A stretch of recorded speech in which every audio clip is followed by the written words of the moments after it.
Hi, I'm Darley Newman, and we're taking another revolutionary road trip in New Jersey, this time in Union County. This really is where New Jersey started in 1664. Caldwell was outspoken politically, but also religiously against the British. The guy was a rabble-rouser, and he was personally brave. The Battle of Short Hills played a huge role that people are totally unaware of. We have to understand the American Revolution as a civil war, and so the population is divided. We're meeting keepers of history. The Battle of Springfield is often referred to as the forgotten victory, but it was actually the last battle in the northern states. And exploring culture, cuisine, and what makes America tick today. It's a wonderful place to think about how we move forward together. Welcome to Travels with Darley.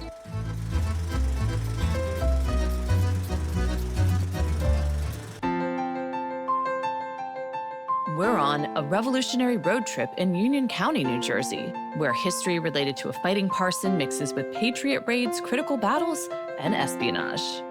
A short drive from New York City in northeastern New Jersey, Union County held a strategic location that served as a gateway between British-held New York City and Patriot-dominated central New Jersey during the American Revolution, including while George Washington camped at Morristown. We're exploring revolutionary times in Union, Scotch Plains, Springfield, Plainfield, and Elizabeth, mixing history with food and local culture to see what made this area unique in the past and what makes it special today. Elizabeth was known as Elizabethtown and was the first British settlement in what would have become the colony and then the state of New Jersey. Elizabeth is located in Union County. The First Presbyterian Church in Elizabeth is where we're starting our trip. There are burial markers from 1687, and over 100 soldiers from the American Revolution are buried here in this cemetery. This really is the place that New Jersey started in 1664. Dr. Reverend Wanda Lundy leads me through this historic site that includes the Snyder Academy, formerly Elizabethtown Academy, a prep school with some famed alumni. I understand that there might be a tie to Alexander Hamilton. So yes, he actually went to school here. Aaron Burr also went to school here. Alexander Hamilton went to school when he came from the West Indies. There are stories told that he used to walk through this cemetery, recite his lessons out loud, and he used to sit under trees to study. So it's a very historic place. The church had been burned twice over the years, but a book documenting burials from 1766 to 1915 remains. This book has confirmed more than 380 enslaved and free people of color are buried here as well. You have been working on a special project. Yes, the 313 Plus Ancestors Speak project to honor the free and enslaved African people who are buried in the cemetery in unmarked graves. We actually have the burial book that has the years that they were buried. It also has the names if they were available. In this cemetery, 1664, wow, so much history here, so many beginnings. It's important to come and to learn about the history, not only for ourselves, but to also teach it to our children. In Elizabeth, in the school system, there are 91 different countries represented, which is fascinating because we're not the largest city in New Jersey. So it's a very, very diverse community. The people, the languages, the energy is just beautiful. It's a wonderful place to think about how we move forward together, you know, as a diverse people. Dr. Lundy takes me to the memorial site for Reverend James and Hannah Caldwell. James Caldwell would be a lightning rod for the Patriot cause. Because of his commitment, there were probably about 80 members of the congregation who actually went to battle. To find out more about the Caldwells, I traveled to Union, New Jersey, to Caldwell Parsonage, the Caldwells' family home at the time of the tumultuous attacks that would be known as the Battle of Connecticut Farms. Jonathan Mercantini, professor of history at Kean University, meets me beside this historical museum. Take me back to what this looked like during the American Revolution. So this would have been farmland. New Jersey was the Garden State. People think it's a joke now, but it absolutely was the Garden State. And so this was really fertile land.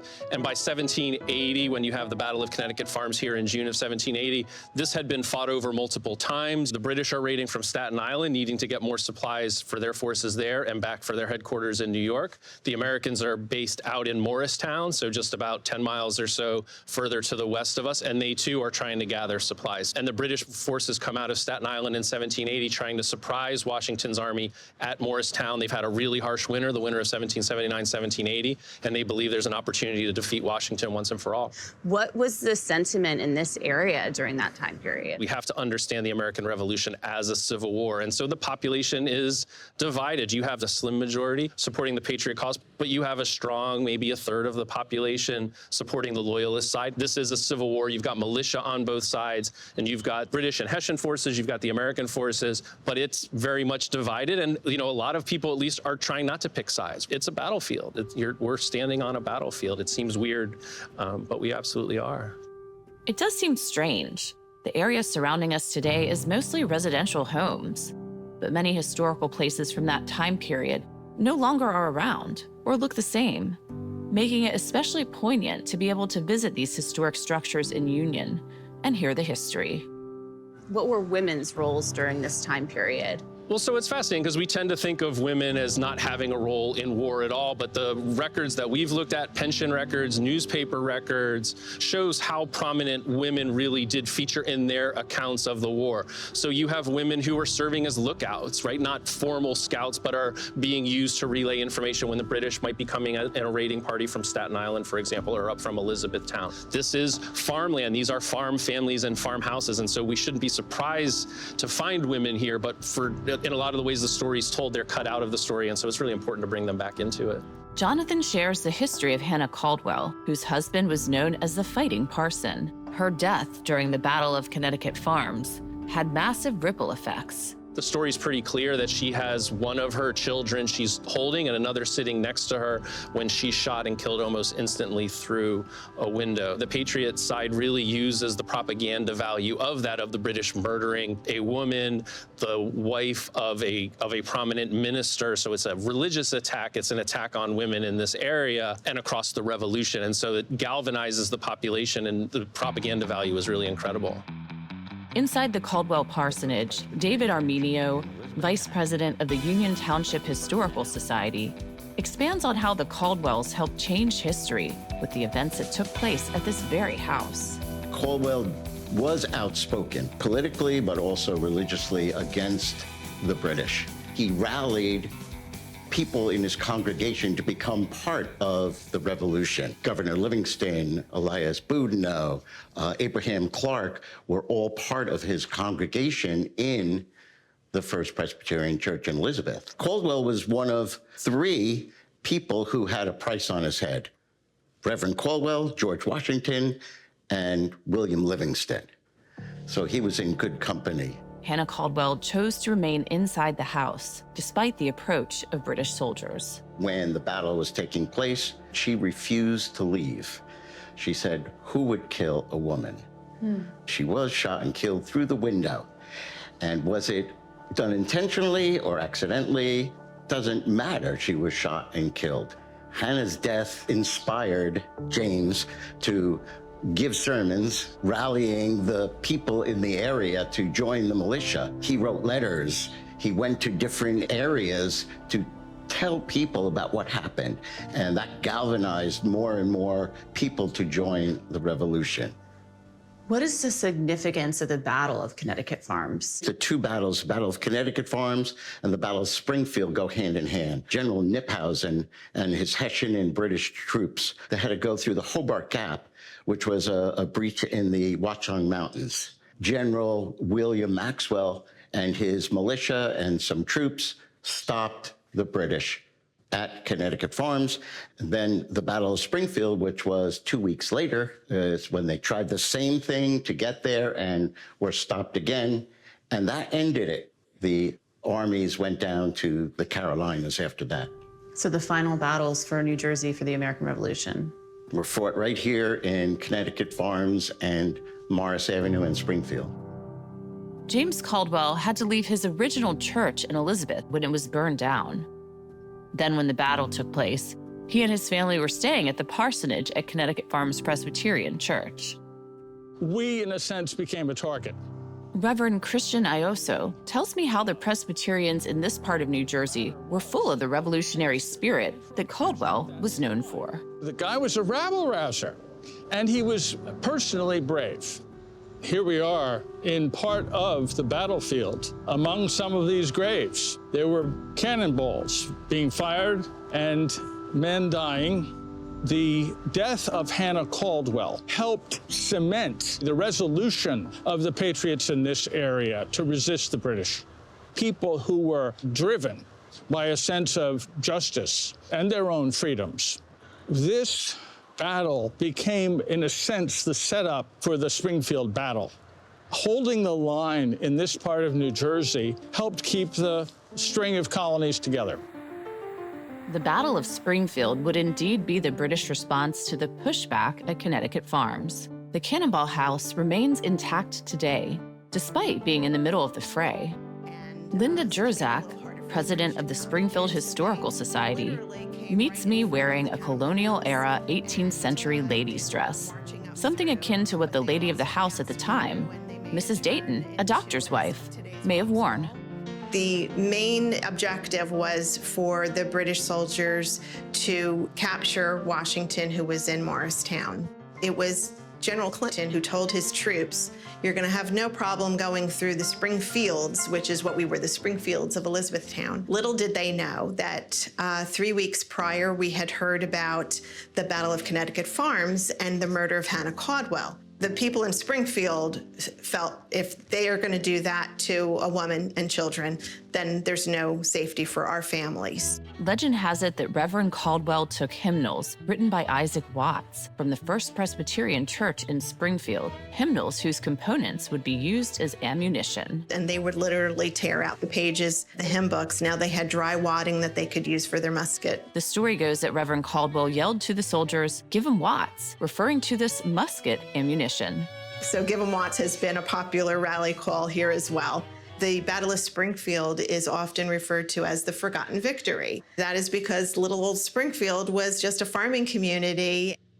We only had 1,500 militiamen and Continental soldiers to defend ourselves against 5,000 to 6,000 British and Hessian soldiers. But it was actually the last battle in the northern states. The Hessian way and the British way were to burn everything in their path. This is only one of 4 houses that survived the Battle of Springfield. But this house did not get by unscathed because there's proof from a cannonball coming through here. We kind of laughed because it was friendly fire. We got hit on the west side of our building, and the west side is where the Americans were fighting from. After the war, when they noticed the hole in the side of the house, but they did not see the cannonball on the ground, they just assumed it had been picked up.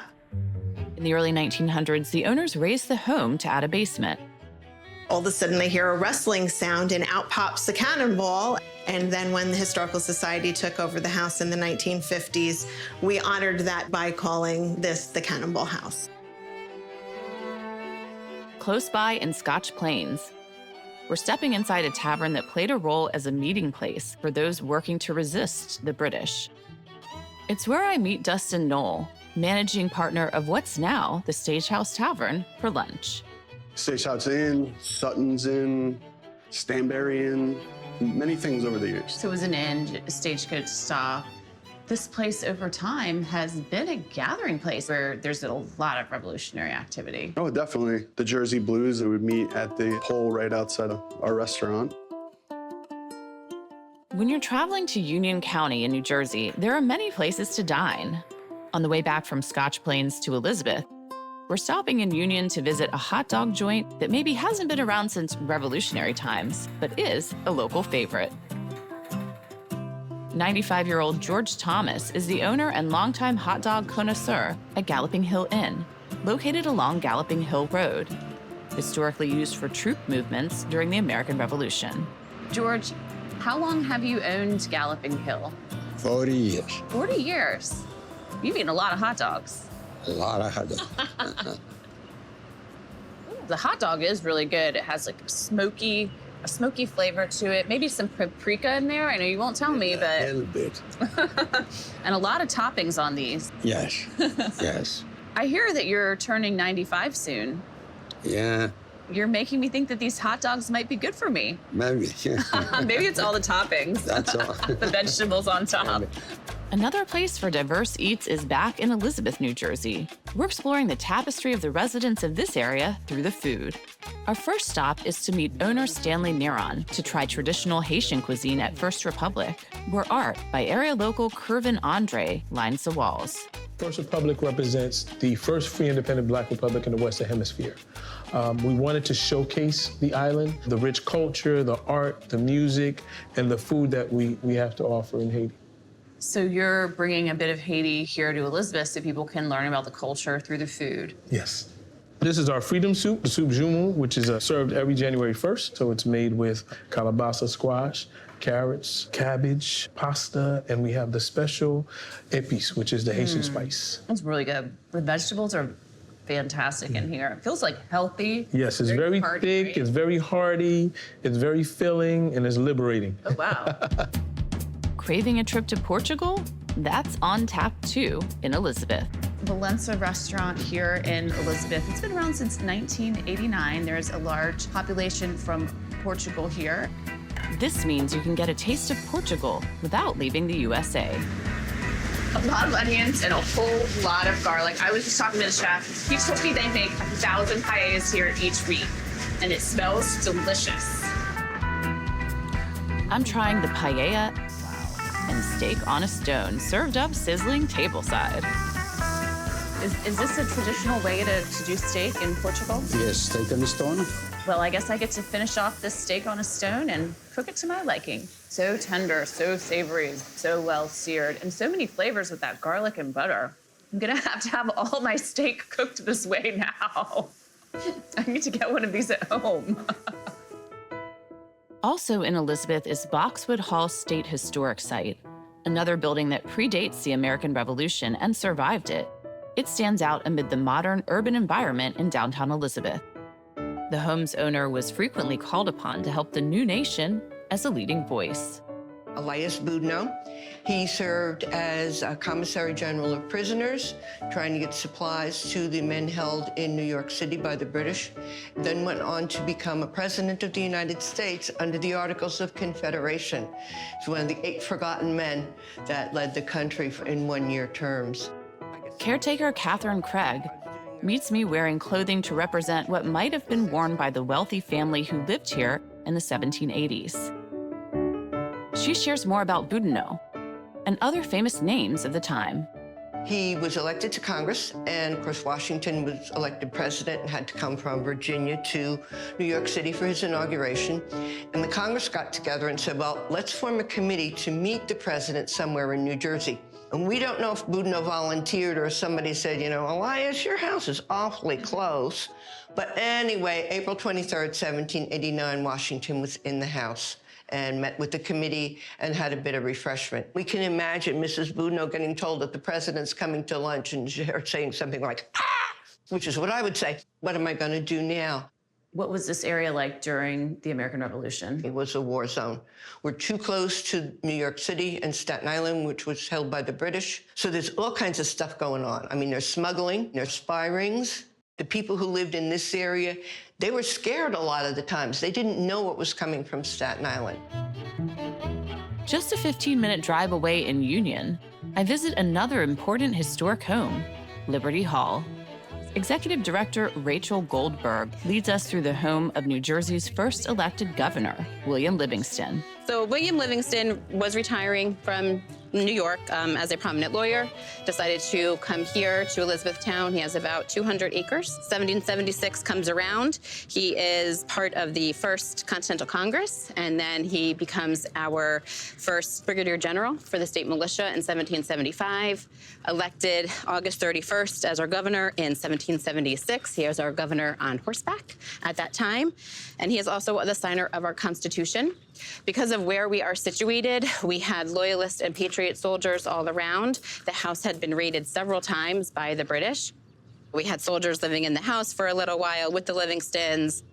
We are in a home that was from the American Revolution. So above this mantle is Governor Livingston, our first elected governor of the state of New Jersey. And then on the other mantle is his wife, Susanna French Livingston. So our first two residents.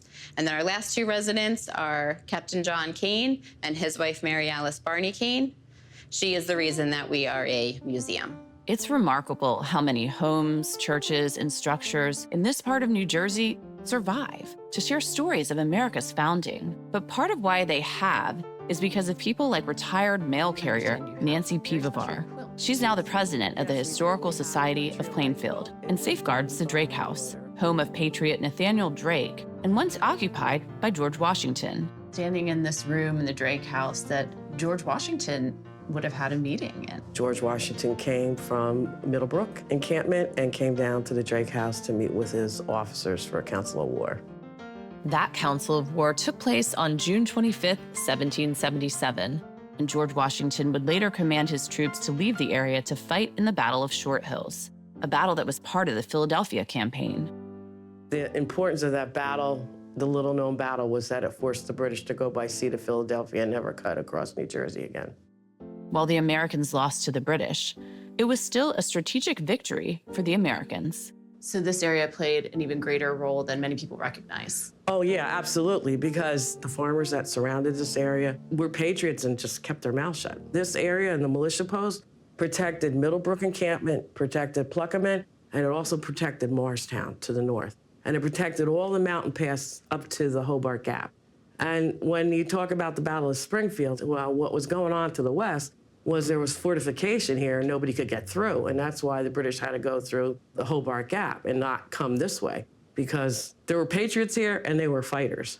So it played a huge role that people are totally unaware of. Many people are also unaware of this area's rich and progressive history related to the African-American experience.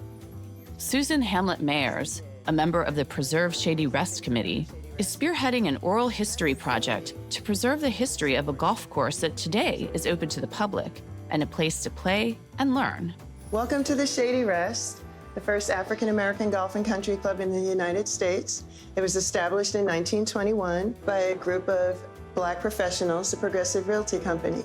In 2013, it was placed on the National Register of Historic Places. The Shady Rest is actually included in the Green Book, the 1940s editions, and it was known as a safe place for Negro motorists. New Jersey was rather segregated back then, if not in law and attitude.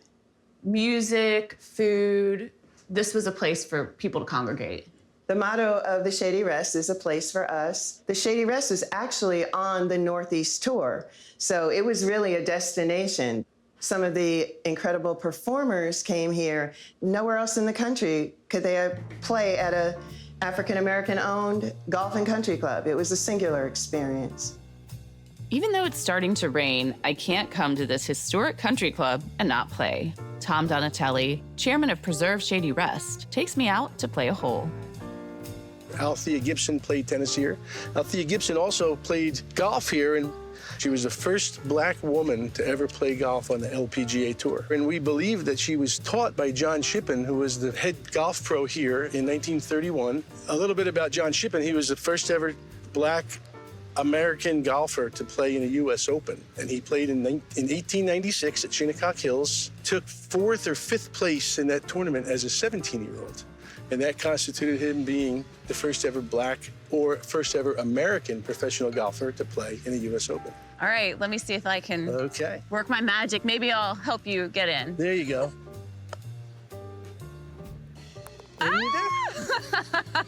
Team effort, right? Good job. I found diverse roots related to the founding of America and what makes the tapestry of modern America so great here in Union County, New Jersey. I've also met many stewards of history working to share stories to enlighten, uplift, and overall make our nation better right here, so close to New York City. It's certainly been a revolutionary road trip. I'm Darley Newman, and thanks so much for joining me. We're combining nachos with Revolutionary War history here in Scotch Plains. Do it. Maybe some paprika in there. I know you won't tell me, but A little bit. Wow. I want to try to renovate and recreate that nightclub. It's raining. Okay.